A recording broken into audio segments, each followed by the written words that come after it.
Assalamualaikum warahmatullahi wabarakatuh. Alhamdulillah palawargi tiasa tepang dangu deui sareng Mang Iday dina acara Mang Dongengkeun. Urang mulangkeun katineng ku mangrupi dongeng-dongeng Sunda anu kapungkur anu ayeuna dicobi deui ku Mang Iday didongengkeun. Jejer atana pilalakon anu ayeuna nuju dipedar teh nyaeta anu judulna Si Buntung Jago Tutugan karya Bapak S. Sukandar anu ayeuna ditulis deui tanapi disalin deui ku Bun Bunyamin. Palawargi sadayana supados teu nyangkolong teuing kana waktos mangga atuh urang Bandungan wae kumaha saterasna lalampahan Si Buntung teh.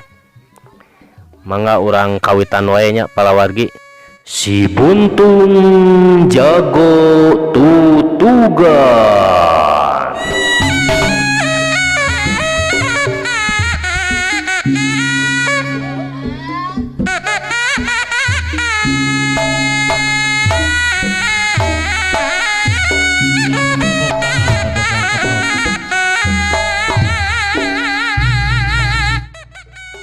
Tapi najan sakumaha hebatna oge Mang Darso ari dikerpuk ku tiluan bari jeung anu tingkat pangabisana sababa jeung manehna mah teu burung we Mang Darso teh kadesak sanajan harita geus ngetrukeun sakabeh pangabisana.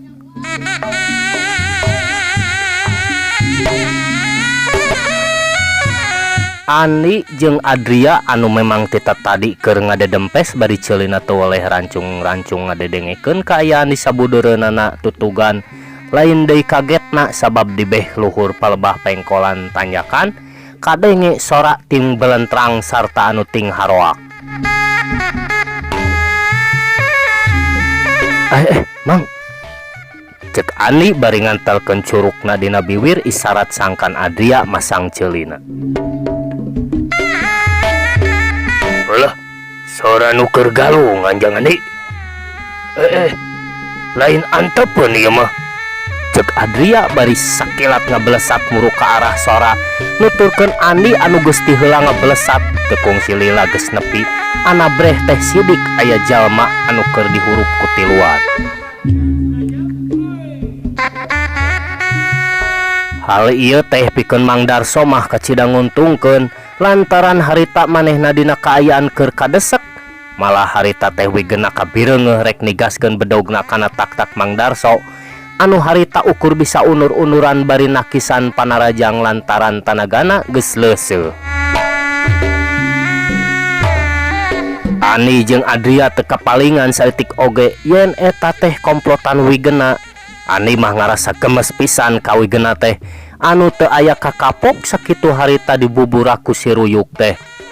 Ari Adria mah atoh sabab manehna rek sakalian nyoba pangabisa hasil guguruti Ani. Mun we jangan nih si wigena mah bagian mang we nya cek Adria bari ngablesat niheulaan muruk ka wigena. Mireungeuh anu ngagorowok sarta karasa aya nu ngahiuk ngabongohan wigena langsung ngejat anabreh teh. Wigena teu kapalingan saeutik oge yen anu narajang teh Adria urut anak buahna. Ari red ka Ani manehna langsung ngarasa peot hatena. Ari dek lumpat piraku eraku anak buahna sarta pangpang nama sieun ku karna lamun manehna kabur ti pakalangan saat sana naon. Komo ieu anu nyang hareupanana teh Adria anu pangabisana geus kajudi. Manehna mah teu apal lamun ayeuna mah Adria teh beda jeung baheula. Iya, tepuk tangan. Alah si codet eta kade siap bagong hayang dicacag ku aing. Wigena morongos kadengena nguntup nguyup pisan bari ngakentak naraja ngahumbatkeun bedogna. Alah sia we wigena nu kudu dicacag mah dasar begal kalapetong. Adria ngeyehkeun bari gilek ka katuhu dina ulin Cimande. Hiu leuntrang bedog wigena ditaki sarta beuk beueup Adria dina jurus landak nobros gunung anu ayeuna geus kapimilik nemrag dada. Alah sia wigena ngacerek-jeg sok bedog Adria nyempong rek nyasar beheung sanajan wigena masih ngarasa seueur rikat ngajawa bari nakiskeun bedogna tang. Wigena ngalegot hiu bedogna nyurun tu rek meulah sirah Adria Kentak Adria ngalabuhkeun awak bari neruskeun panarajang ku gerakan leled samak.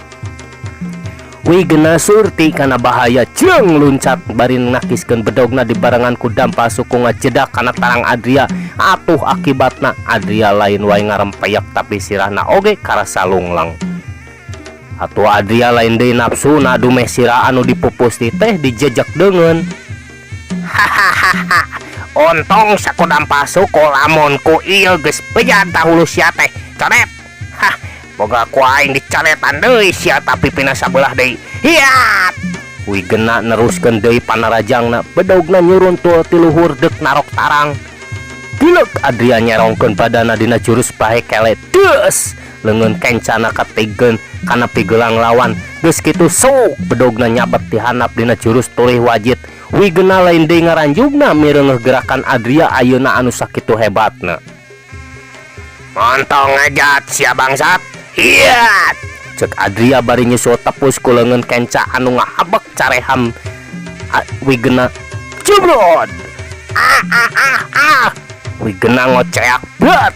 Babajigna dituar ku tajongan suku katuhu koleang gedebut. Wigena notog sirahna nengel pisan kana koral nu ngalayah. Anjing kancing tatat sia. Ulah wakabonga sia coret. Ku aing teh sia dicoretan deui sakalian jeung beungna.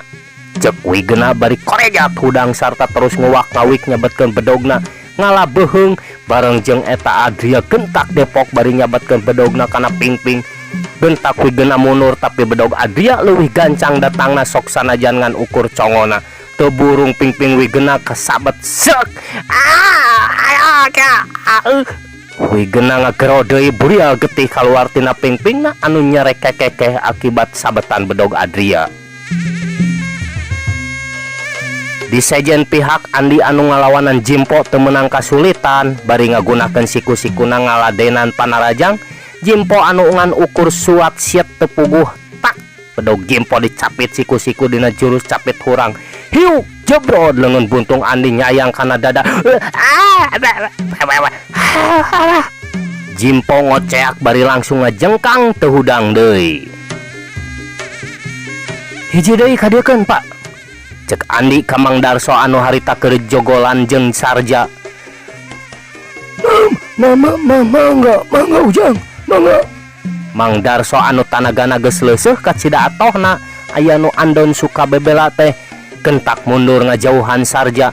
Ngarasa kaget oge mireuneuh anu ayeuna ngabantuan teh hiji jalma anu disidik-sidik teh leungeun kencana buntung.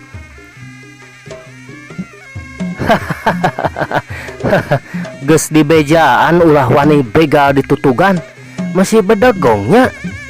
Cek Andi bari seak ngirimkeun panarajangna. Sarja lain deui kagetna tita tadi oge ningali Andi teh geus kimir kari-kari ayeuna narajang ka manehna tapi ngarasa geus kapalang manehna jadi nekad. Hiuk wae nyabetkeun bedogna tang bedog ditaki siku-siku ngahaja Andi teu ngagunakeun leungeun buntungna tapi manehna ngacorelat ka tukangeun Sarja dina jurus panggalmui. Kalawan teu asa-asa blentrang sirah Sarja ditakol ku siku-siku ti tukang. Sarja anu teu nyangka saeutik-eutik acan kana gerakan Andi ngoceak ngarasa ruas jeung nyeri anu pohara. Sakilat manehna malik tapi kakara oge nyampeuk anak kejero teh berpuntung Andi geus nyawuk ti handap ngadagor kana gadona. Tok kadenge sora huntu handap jeung huntu luhur Sarja anu diaradu lantaran dibentur. Aduh.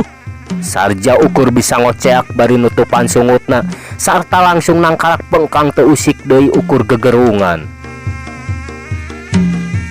Red Andi ka Adria anu keur ngalawanan Wigena teu matak hariwang sabab harita Adria terus ngadesek lawana anu katemponangan ukur undur-unduran. Keur mah pingpingna geus kabeunangan katurug pangabisa Adria ayeuna mah memang aya di saluhureun manehna. Geus kitu mah Andi koloyong nyampeurkeun ka Mang Darso bari Red ka Mang Ajo anu tita tadi ukur ngayak-yak di sisi jalan. Dupit, Bapak teh bade angkat ka mana atuh atana piwang sulti mana? Andi nanya sopan naker. Bade ka Nagara Tengah ujang. Wangsul ti Kadungora Bapak teh. Aduh, ngan kawengian. Tembal Mang Darso teu eleh rengkuh. Nah atunya dugi ka kawengian kieu ieu teh. Saya na we abdi ngalangkung ka dieu nya Pak. Cek Ani. Nu mawi Ujang. Kajongjonan teuing Bapak teh. Dah itu pun Mang Ajo tuh tadi teh nagihan heula saurna teh bari balanya sakantenan sia. Ari bade ngenong di kadungora puguh malang kanu dirorompok Ujang. Saena we aya Ujang di nembe teh. Hatur nuhun pisan kana bantosanana Ujang. Aduh, Bapak teh meuni kedah kumaha melang tarimana ieu teh. Tembal Mang Darso bari nunjuk ke Mang Ajo anu ayeuna mah geus ngadedeketan. Maksad teh tos ngadeketan.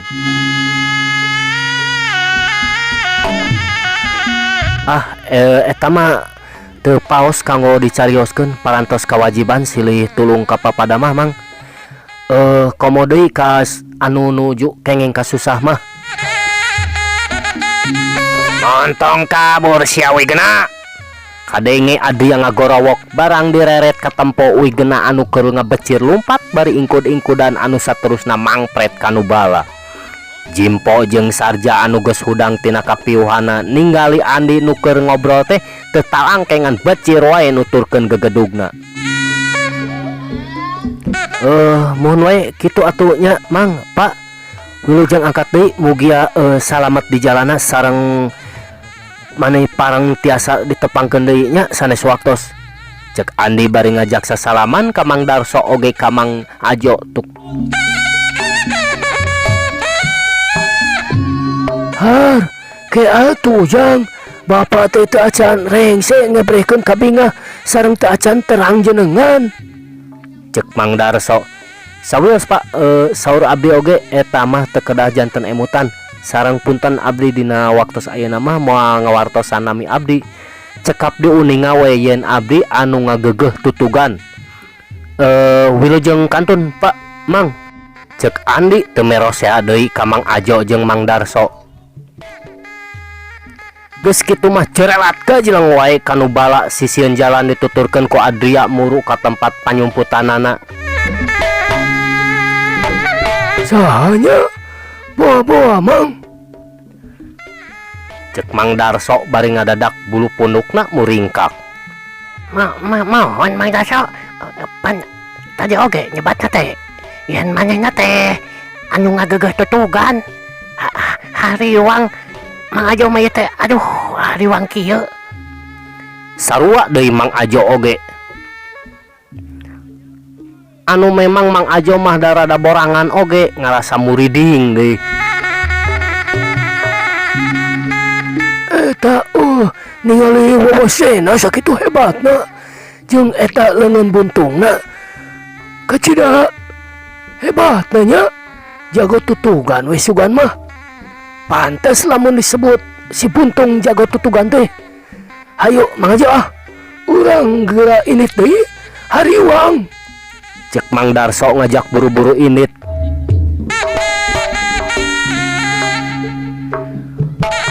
Goong nu mangrupa carita anu ditabeh ku Mang Darso ngeunaan dirina anu ditulungan nalika rek aya anu ngabegal palebah tutugan teh antukna mah tul tatalepa ka balarea. Ku kitu mah nyebut yen anu nulungan teh wibu si buntung jago tutugan lantaran Mang Darso teu apal kana ngaran anu geus nulungan manehna. Jeung deui meureun sebutan eta teh mata genah we kadengena ngalagena ngageleser kana ceuli. Pikun anu teu apal ka Ani mah tangtu bakal ngajadikeun hiji tanda tanya, tapi ari anu keur nu apal mah ku ngadenge ciri anu sok tutulung di tutugan teh leungeunna buntung geus teg wae nyangkana ka Ani. Geus komo deui keur urang Cipancar atawa Panenjoan mah. Hal eta teh kadengena ku karna mah matak nyongkab kana hatena lamun musuhna ayeuna menang landihan si buntung jago tutugan teh. Pikeun karna mah beuki we tambah nafsuna ngagugudag. Geus mah harita manehna nepi ka ngalaman utah getih katurugui gena anu ditugaskeun ngabegal di tutugan teh balik dina kaayaan tatu dina pingtingna. Kasurung ku rasa penasaran karena ngajurungan Dewi Gena ngadatangan tutugan. Ayeuna mah ditambahan ku Ki Jantra kumplit jeung anak buahna tayalian pikeun ngahadang anu lalar liwat di tutugan. Anu ayeuna mah jadi haneuten kuno anu lalar liwat sabab sajabana ti jadi laludeung teh loba oge anu hayang papanggih jeung Ani. Kasurung ku rasa penasaran karena ngajurungan Dewi Gena ngadatangan tutugan. Maksud karena nugaskeun Ki Jantra teh nyaeta bisi papanggih jeung Ani lantaran cek pamikirna bisa jadi Ani teh wegaheun ari kudung yang hareupan Ki Jantra mah piraku tega nandasa bapana anu jadi kabogoh malah ka Ki Jantra teh diwawadian mun bisa mah cenah Ani teh kudu ditipu bejakeun we cenah ngahaja datang teh di jurungan ku Nyi Tarsia pikeun neangan Andi. Dimana balangahkeun sina disampurnakeun ku Wigena jeung anak buahna. Srog katutugan kabenerana teh langsung menang sasaran. Aya wahon nu pinuh muatan keur kagarutkeun monok. Maksad teh mogok keur diomean ku supir katut kenekna. Baheula mah lamun kabeneran mogok palebah dinya teh kenek atawa supir sok ngabelecet kaleles minta bantuan. Tapi harita mah supir jeung kenek teh jongjon we ngomean lantaran geus menang beja. Lamun ayana naon di palebah dinya anu ngagegeh tutugan sok mantuan. Malah beja anu katarima teh sok kaleulewihi majar teh Andi bisa ngaleungit. Tapi barang mireungeuh Wigena jeung baladna cungjeng bari ngabar bedog supir jeung kenek teh lain deureuwasna eta we kenekna mah nepi ka langsung ngedeprek. Sedangkan si Babah anu boga barang anu harita keur nunutan dina jok sabab manehna mah teu milu turun. Lain deui ti bubur ranjatna sirahna anu bolenang herang teh nepi ka ngageduk kana kaca. Saterusna prat-pretot bari walah wah weuleuh weuh.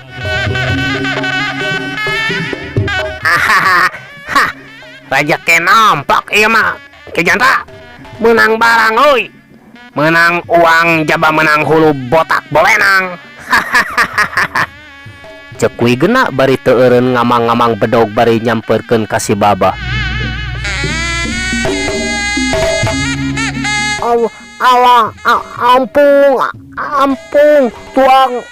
Ampung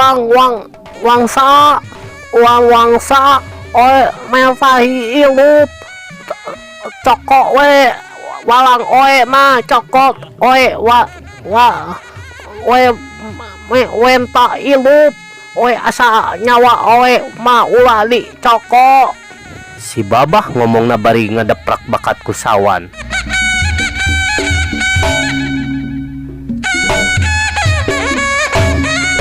Setan sia naon sia nyebut bangsat kaing.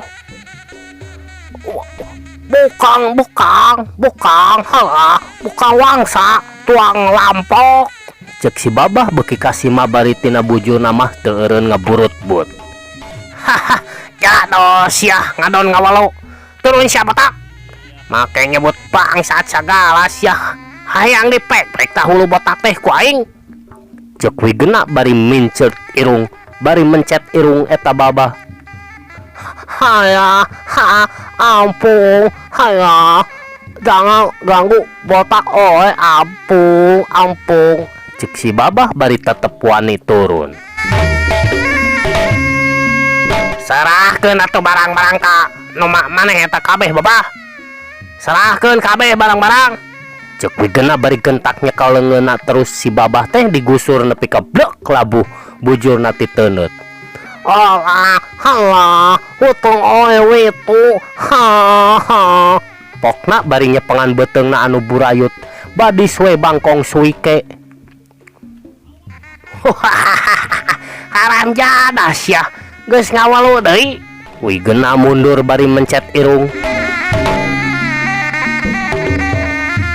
Andi jeung Adria anu tita tadi oge geus ngarasa geus ngawaskeun anu keur ngomean wahon. Ningali anu tingkar ajeng bari terus ngekeyek si Babah teh langsung ngajeng bari mesat pakarangna.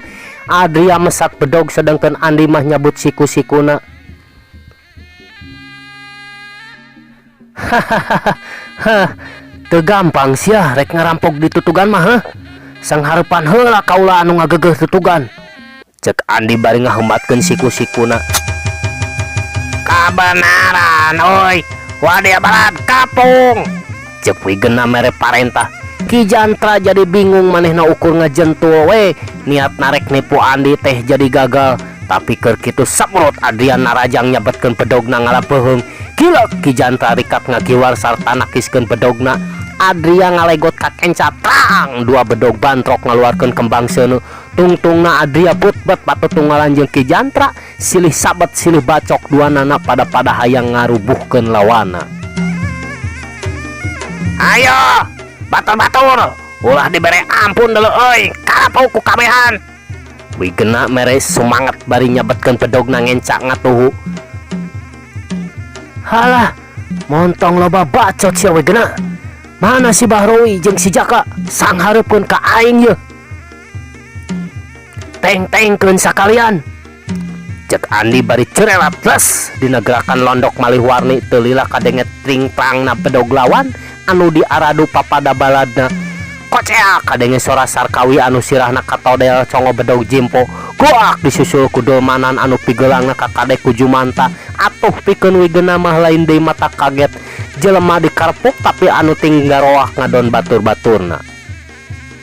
Ani anu geus aya tukang ngeunanangan habak wae nakol sirah Wigena ku siku-siku. Gentak Wigena malik gejrot gadona dipapag ku leungeun buntung kontan Wigena ngakedebut anu satuluyna ngabebengkang. Geus kitu plesak tang tang tang siku-siku ngababat bedog-bedog lawan dina jurus cacar bolang.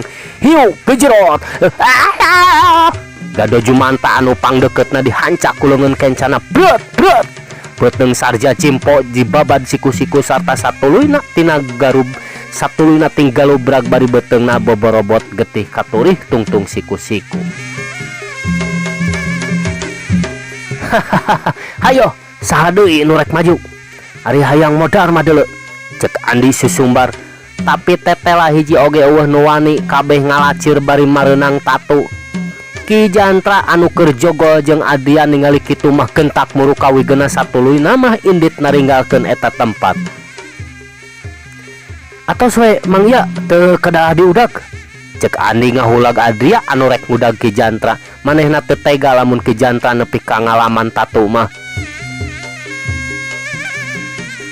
Aman ayeuna mah, lamun aya nu rek ngaganggu palebah tutugan, tangtu bakal adu hareupan jeung kaula. Cek Andi bari ngacorelat kanu bala dituturkeun ku Adria. Hanya nanti dulu lah, nanti dulu saudara. Aduh hanya. Cek si babah ti dituna mah rek nganuhunkeun sarta rek persen ka Andi. Hanjaka Andi geus indit. Tapi sabenerna mah ukur nguliwed tetep nyerangkeun bisi aya deui komplotan sejen. Teu lila kadenge mobil teh geus bisa dihirupan. Dius weh maju ngetayep mapaina tak natanyakan leuweung tiis anu ngemplad. Beja sumebar deui ka balarea di ditu di dieu pabeja-beja si buntung pada ngaralem pada muji geus jadi sabiwir hiji komo deui sanggeus ditambahan ku si Ababah anu ngebrehkeun nyaeta ku babah teh anu ngebrehkeun pamanggih jeung kabungah lantaran geus ditulungan teh bari jeung ditambahan sagala rupa disusurup malar payus majar eta teh makhluk lalembut sabab gerakanana kacida cepet jeung hebat malah rek nganuhunkeun oge nepi ka teu sempet atuh keur anu arapaleun yen si buntung jago tutugan teh Andi anu dibantuan ku Adria la rabul narepungan.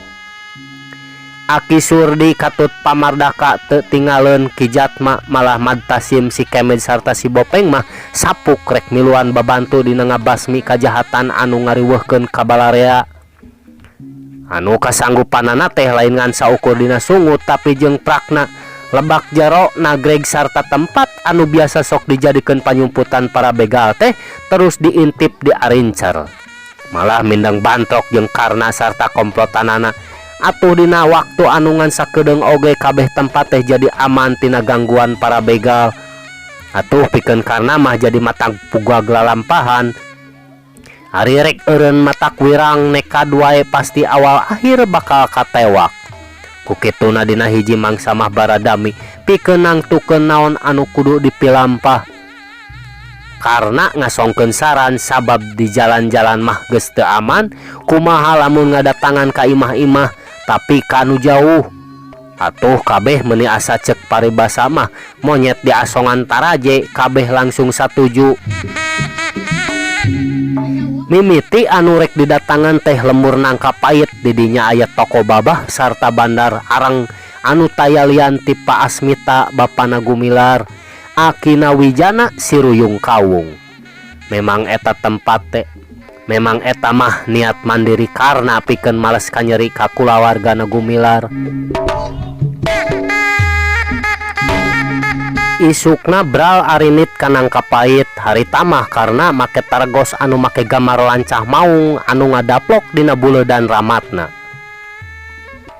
Di dieu ebreh kumaha nistana budi pekerti karena salian rek ngabangsat sarta males kanyeri ka kulawargana Gumilar teh manehna aya maksud rek ngadu domba antara Andi jeung kulawargana Gumilar.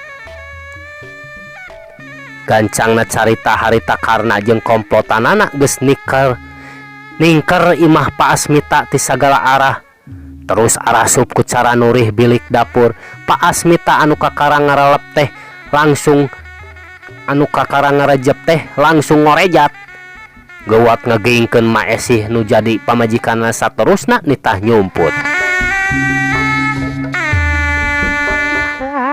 Amuing abah teh kumaha tuh abah amuing mama sieun.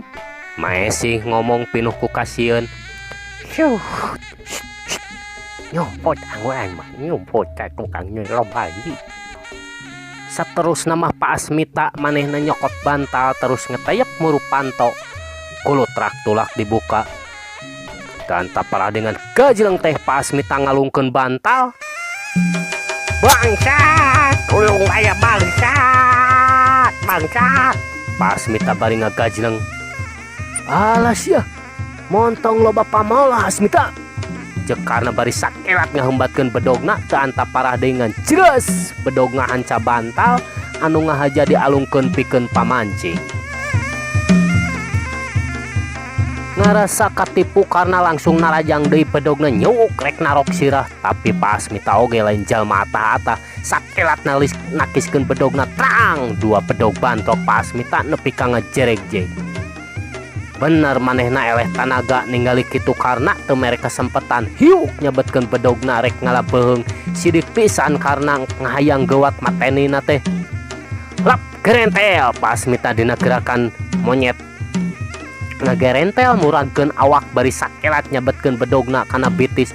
Jeus bedogna ngalapisan kana bitis karena anu harita langsung ngajaul bari merengkelkeun sukuna.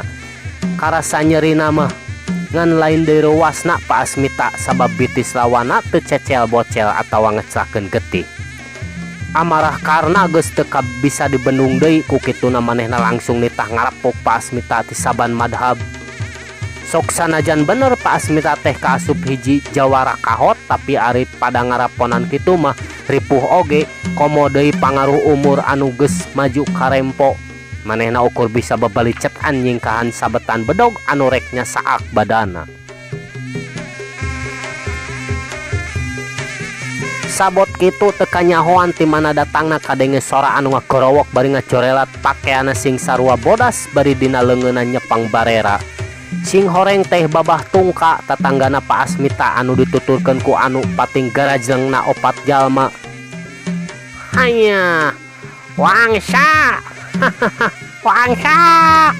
Pokna ari narajang kakarna nyebetkeun barera. Ait aya Cina bebela geuning. Cekarna bari nyabetkeun bedogna rek nakis barera. Babah tungka rikat narik barera sarta terus ngejauh cedak siku karena katotog tungtung barera. Geus kitu cedak deui dampal suku ngahanca gado anu ngabalukarkeun karena titotog satakerna. Sle babah tungka nincak deui lemah. Haya wangsa kodok hejo di mana wane? Babah tungka ngeyehkeun bari nyebut bangsat kodok hejo sagala. Puguh karena kacida nafsuna sakilat manehna naraja ngagunakeun jurus badak cihea. Tapi lain di kieu hebatna babah hiji ieu. Manehna ngajauh luhur ngaliwatan awak karna anu nyuruntul bari ngejejak punuk karna anu keur nyuruntul. Jedak dampa suku nang nangal kana punuk salontot gedebut karena labuh nepi ka irungna nyusud kana taneuh. Kuniang hudang maksudna rek males narajang tapi si babah dina gerakan kuntau cabang Husain Pai bawa ti nagrina luhurna. Kacida hesena pikeun karena jurus badak cihea anu jadi andalanna harita mah teu bisa ngungkul anu jadi lawan. Montong ngadon loncat-loncatan sia babah, ceuk karna bari ngejabatkeun bedogna tapi lantaran lawan anu disanghareupanana ngagunakeun pakarang anu leuwih panjang, bedogna karena ukur bisa nyebetan angin komodei lawana ngan luluncatan. Betak deui gagang barera teh nganca bedog karena nepi ka meclang. Hiuk barera nyabet beheung lap karena ngelepkeun sirah dina gerakan sero nyusup. Waktu rek nyerang lawan geus ngajauh deui ngajauhan. Teu wudu matak pusing oge pikeun karena mah menang lawan model kieu teh. Bahrowi Ki Jantra katut nu sejena teu wudu ripuh oge ngalawanan anu tiluan anu tayalian ti ronda kacamatan. Anu pikeun Pa Asmita mah lain jalma sejen maranehna teh murid-muridna nyaeta Asnari, Suminta sarta Hamali. Asnari anu harita ngalawanan Bahrowi dina ngalawanana teh kacida ngaripuhkeunana nepi ka sababaraha kali Bahrowi dihanca ku peureupna. Komodei wigena anu menang lawan Suminta anu jurus bedogna leuwih punjul ti manehna meh-mehan ngalaman bobor karahayuan tak-takna geus beunang katurih bedog lawan. Ki Jantra nya kitu deui sok sanajan manehna masih bisa ngungkulan lawana tapi teu burung kadesek oge. Kawantu anu disanghareupanana teh Hamali murid kahijina Pa Asmita. Sanajan teu nepi ka ngalaman keuna ku pakarang lawana oge keukeuh we beungeut nama raca tapak cakaran kuku lawan dina jurus pamonyet. Anu leuwih ripuh Masudinta jeung Jumanta anu ngalawanan Pa Asmita. Pigelang Jumanta geus boborot getih alatan kasabet congo bedog atuh Sudinta sarua deui ngalaman nasib nu teu beda. Atuh karena dina ngalawanan Babah Tungka teh geus teu ngagunakeun bedogna anu balukarna manehna hese rek nyerang sedangkeun barera lawan anu sakitu huak hiuk matak bahaya terus teu mere kesempetan. Hiuk barera Babah Tungka rek meulah sirah kilek karena ngakilek ngatuhu bari ngangsaudkeun suku katuhuna. Dius peureupna rek ngababuk careham lawan tapi lawan surti kentak manehna ngajauh teu lila bari ngalayang luhureun sirah karena dina jurus bidadari metik bulan Babah Tungka nejehkeun sukuna karena rikat muter awakna bari ngahembatkeun leungeun kencana anu di bulan ku kain bodas. Jedak cecekolan lawan beunang ayeuna mah kadenge sora Babah Tungka ngakuak sabab cecekolanana karasa asa coplok awakna nyirorot kana taneuh tapi kacida mata kaget napi keun nyaksian Babah Tungka dina datangna kana taneuh teh teu kadenge sora saeutik oge sumawona ngegedebut mah manehna ngadepong bari barerana siap ngahadang panarajang lawan. Ningali galagat anu teu nguntungkeun jeung sieun warga Rabul Daratang karena teu loba mikir deui ngan gajeng wae kanut lega bari ngakorowok ka baladna ngan peuleung wae ngagunakeun jurus rengkah 1000 alias kabur. Teu lila dituturkeun ku balad-baladna. Montong kabur sia bangsat. Pa Asmita bari ngakorowok bari maksudna mah rek terus ngudag ngan kaburu di halangan ku Babah Tungka. Alah, aya kawani mah udah katutugan. Ceuk karna bari terus ngabelesat. Hanya si Buntung. Tidak percaya si Buntung orang jahat. Si Buntung mau kan orang jahat. Si Buntung orang baik. Owe punya temen di Garut pernah ditolong si Buntung. Hanya cek Babah Tungka anu mireungeuh karena ngacungkeun leungeun kencana anu menang mulan lawan bodas. Memang bah kuring oge ge percaya ieu teh tinggal si Buntung mah ya itu tolong tapi pan bieu sidik pisan katempol leungeun kencana Buntung. Pasti moal jauh ieu oge si Buntung. Tapi manehnya apa kanya ngaran kaula. Cek Pa Asmita pinuh ku kaheran. Hanya owe juga ya dia ingat tangan punya tangan untung, tapi Oe tidak percaya. Jangan si Buntung tidak jahat. Hanya Babah Tungka nembal deui. kedua bah lah. Jadinya mah selamat. Nun pisan ke bantuan kuring babah. Ayo atuh urang ka jauh lah. Pasmita nganuhunkeun bari ngareret ka Asnari, Suminta jeung Hamali. Hanya sama-sama Pasmita, tapi Oe ayo pulang. Ona wisi nyali-nyali Oe. Cek Babah Tungka bari ngaleos. Isuk-isukna Rabu nu daratang ka imahna Pasmita, lolobana mah teu arapal kana kajadian tadi peuting. Maklum imah Pasmita teh rada anggang ti tetangga. Atuh dina cacarita teh pilih genti pada nanggap. Babah Tungka, Asnari jeung babaturanana nyaeta Suminta jeung Hamali anu penting tadi teh kabeneran keur mancen ronda di kacamatan. Kabeneran cenah deui waktu loba jelema ningkar imah Pasmita, Babah Tungka teh keur kiih di pipir. Barang ngareret ka palebah imah Pasmita, pedah eta cenah ngadenge sorating gerblig nu lalempang anu datangna ti lebah jalan Sisimpangan. Terus we laporan ka anu keur ngaronda. Ngan ngeunaan pamanggihna yen eta jalma teh leungeunna buntung mah teu dicaritakeun, sabab Pasmita geus ngam-ipat-ipatan ulah dicaritakeun lantaran hal ieu teh masih pinuh ku tanda tanya. Bisi jadi fitnah pikeun si buntung. Sabab si buntung teh boh keur urang Garut, boh keur urang nang Kapait, geus kasohor ahli tutulung ka papada jalma, sok sanajan ngan ukur beja oge, malah tempat anu tadina sok dijieun pamegatan para begal oge cenah diburak barikna teh apanan ku si buntung jago tutugan.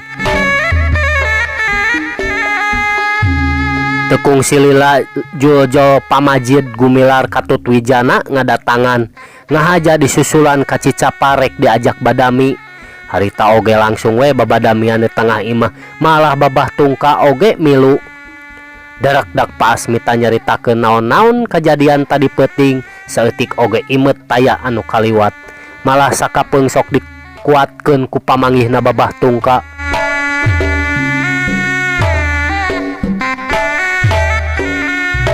Pami kitu mah sidik manehna teh si buntung. Wijana langsung we nyieun kasimpulan. Jantang tuh jana, ulah wa kagagabah. Gumilar ngahulag. Geuning eta saurna pananganana oge buntung abah. Wijana ngasongkeun alesan. Can bisa dipake kepastian jana, lantaran kudu kaharti ku akal heula yeuh. Apan cenah tadi oge manehna teh apal kana jenengan aki hidup. Sedengkeun antara si buntung jeung aki hidup teh panteu pada wawuh. Apal oge ukur carita. Gumilar keukeuh dina pamadeganana. Atanapi memang bade ngabangsat we mung kabujeng kanyahoan. Tetep eta oge teu mata kaharti, da cenah pancek beja. Si buntung mah lain jalma jahat jana, malah ceuk beja mah pernah menang panghargaan ti nagara sagala rupa lantaran geus ngamankeun jalan-jalan ke arah Bandung tina gangguan begal. Jeung dina gagalna ngabangsat oge moal mungkin susumbar sagala siga nu hayang disusul. Cek Gumilar. Telepat jang Bapak oge teu aya kacurigaan ka si buntung sakedik oge. Ieu mah sigana lampahna musuh si buntung anu hayang ngadu domba antara si buntung jeung urang anu nepakeun jurig atel kanu sejen. Bisa wae manehna teh musuh aki hidup. Kitu tah pamenak bapa mah. Pamajid milu nyarita. Itu tiasa, tapi tetep ulah waka gagabah. Kudu dipaluruh heula ieu teh. Gumilar satuju kana pamanggih Pamajid.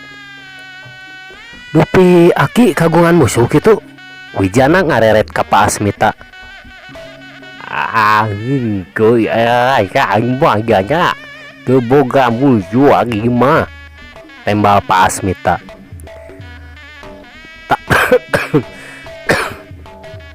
Tapi ari kasih buntung mah tetap kedah didatangan abah. Wijana kekeh. Oh, jadi hidup mah tetap nyangka kasih buntungnya, cek Gumilar. Sanes abah, tapi sanaos kitu urang teh kedah kenging keterangan ti anjeuna. Tembal Wijana. Rek ngadatangan katutugan iraha jeung saha deui? Gumilar nanya deui. Rupina mah sareng Aki Majid we, namun waktos nama teu langkung Aki Ajid we, cek Wijana bari ngareret ka Pa Majid. Nya atuh ke we urang badamikeun deui di imah jana, cek Gumilar. Rupana mah babadamian teh dianggap rengse babah tungka Suminta jeung Asnari oge sarua ngan hamali anu masih nu teu milu pamitan teh sabab masih sono ka Gumilar anu jadi sobat bapana. Tekung silila torojo Nyi Arum Sari diiringkeun ku Ganyar atuh akhirna mah di imah Pak Asmita teh jadi rame ku anak incu. Asaku kabenerana teh keur kitu torojol Agusti Cigasti atuh pikeun Wijana mah kacidatohna sabab manehna bisa tatanya ngeunaan si buntung. Sabab antara Tutugan jeung Cigasti teh teu pati jauh masih sagagampar. Geus kitu mah di imah Pak Asmita teh jadi rame ku anu ngarobrol sakapun kadenge anu seuri angger-ageran ngadenge lalakona Pak Majid atawa Gumilar mangsa jaman keur ngora. Wijana mah terus cengkat bari noel ka Agus ngajak ngobrol di tukang.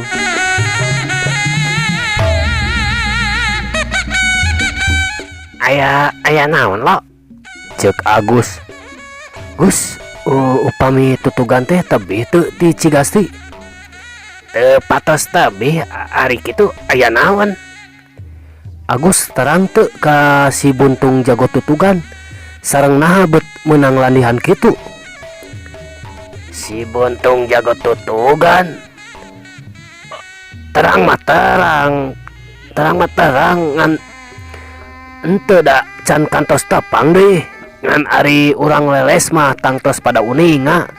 Saurna mah manehna teh pernah sababaraha kali nulungan anu dibegal palbadinya lo. Eta teh leres manehna anu ngaburak bari komplotan begal kunyalira eta teh. Wijana tetelepek.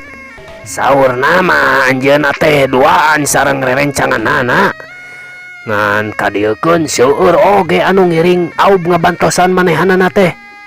Agus dina ngajawabna teh teu eueuh karung. Manehna teh urang Tutugan? Ah sanes. Saurna mah manehna teh urang Cipancar teu pantos tebih di Tutugan mah.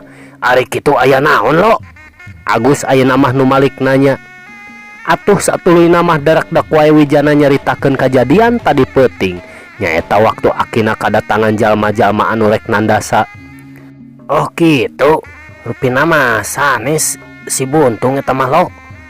Anu sejen panginten, anu niru-niru atawa tiasa wae komplotan begal anu ngamusuh ka manehna. Terus nepakeun tales ateu nyebarkeun fitnah cohagna mah.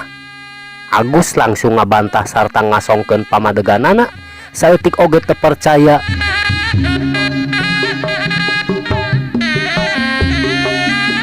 Mohon Gus, abah oge teu percanteun ieu teh. Namun ku abdi si buntung teh bade ditepangan we. Maksudna mah bade nyuhunkeun keterangan anu aya patula patalina sareng kajantenan wengi. Ke panginten abdi bade direncangan ku Aki Majid. Rupina mah abah oge bade ngersakeun, cek Wijana. Obrolanana kapotong ku Nyi Ipah anu ngabejaan yen Gumilar anu tetelah harita geus saged rek mulang deui ka Cipcapar. Atuh bring wae kabehanana barali ka Cicapar. Malah Agus memang aya kaperluan ka Gumilar oge milu bareng.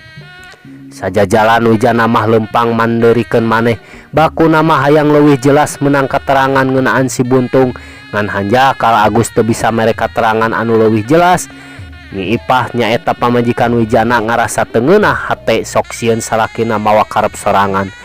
Boga niat anu teu hade ka si Buntung, anu hal eta teh ku Gumilar oge teu kasatujuan. Rebun-rebun keneh jalan antara Cipancar nang Kapait geus rame ku nu balawiri rek ka pasar nang Kapait. Saurang oge taya nu lengoh kabeh rebo ku babawaan. Anu ngelek nu ngajingjing sarta nanggung anu lolobana mah mawa hasil tatanen.